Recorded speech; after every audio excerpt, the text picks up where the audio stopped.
Pozdrav svima, evo jedan video jednog popravka nečega. Sad šta je ovo nije uopće bitno, ali je princip rada jednostavan.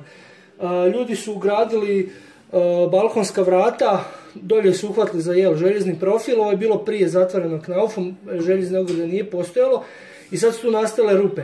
Kako se ta rupa zatvara i kako se svaka rupa u knaufu zatvara, sasvim jednostavno. Bitno je da se dođe do profila koji će držati ploču koja će stati.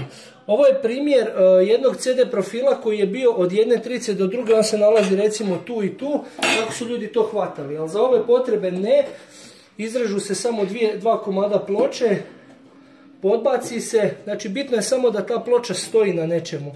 I u ovom slučaju neću čak ni šarafati jer gravitacija će odraditi svoj posao kad popuni fugen filer.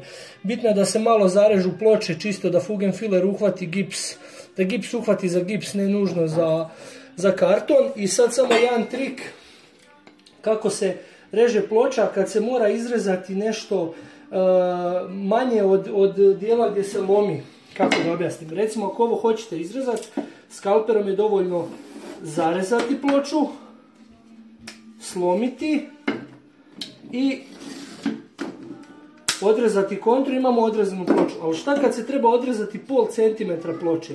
Kako sad ovo hoćete odrezati? I to kad budete lomili, to ne liči ni na što. Ok, ajde, ovo je knauf, dovoljno je suh pa je ličilo na nešto. Glupi trik, ali opet je trik. Ploča se samo zareže s jedne strane i ista ta debljina se zareže sa druge strane i onda kad se lomi, znači trik da možete odrezati manje od pol centimetra ploče.